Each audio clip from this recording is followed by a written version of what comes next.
বিশেষকৈ ঢিং ৰূপহী চামগুৰি আৰু লাহৰীঘাটত এইবাৰ কংগ্ৰেছ নাথাকিব কংগ্ৰেছ চাফা হৈ যাব AIDF ইতিমধ্যে নাইকিয়া হৈছে গতিকে আমি নিশ্চয়কৈ জিকিম ডেফিনেটলি জিকিম আৰু ভাল ভোটত আমাৰ প্ৰাৰ্থী সুৰেশ বৰা ডাঙৰীয়া জিকিব প্ৰদ্যুৎ বৰদলৈ ডাঙৰীয়াই কামেই নকৰিলে ইয়াতে কংগ্ৰেছে কামেই নকৰিলে অকল শোষণ কৰিলে অকল মানুহক ঠগালে অকল তুষ্টিকৰণ কৰিলে অকল বেয়া কাম কৰিলে তাৰ প্ৰতাৰণাৰ ফল এবাৰ কংগ্ৰেছে ভুগিব AIDF ভুগিব আৰু বিজেপি দলে জয়লাভ কৰিব যোৱাকালি ছাৰ হিমন্ত বিশ্ব শৰ্মা ডাঙৰীয়া যি মিটিং আছিল তাতো ছাৰ অগণন ৰাইজ ওলাই আহিছে মুখ্যমন্ত্ৰী ডাঙৰীয়া আজি ৰাতিপুৱাই মোক কৈছিলে যে ঢিঙত অগণন ৰাইজ ওলাই আহিছে গতিকে ডেফিনেটলি আমি জয়লাভ কৰিম সকলোকে ধন্যবাদ দিম ঘৰ অফিস গুদান আদি সলনি কৰা কথা ভাবিছে নেকি পিছে সলনি কৰিব হয় সকলো বস্তু এঠাইৰ পৰা আন ঠাইলৈ সহজে নিয়াটো জানো সম্ভৱ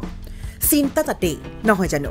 কেৱল ঘৰ অফিসে নহয় ডাঙৰ ডাঙৰ মেচিন বাইক ডাঙৰ ডাঙৰ গাড়ীকে ধৰি সকলো বস্তু পিছে এতিয়া আৰু চিন্তাৰ কোনো কাৰণ নাই আপোনাৰ এটা মাথো ফোন কলতে সমাধান হৈ পৰিব এনে সমস্যা আপোনাৰ কাষত আংকুশ কাৰ্গো পেকাৰ্ছ এণ্ড মুভাৰ্ছ সমগ্ৰ ভাৰততে প্ৰভাইড কৰে ডোৰ টু ডোৰ সাৰ্ভিস গতিকে দেৰি কিহৰ এতিয়া যোগাযোগ কৰক 9957630102 অথবা 9546214823 নম্বৰত লগতে ঠিকনা ফটাহিল আমবাৰী নিয়াৰ অনাথ আশ্ৰম আমবাৰী থানা গুৱাহাটী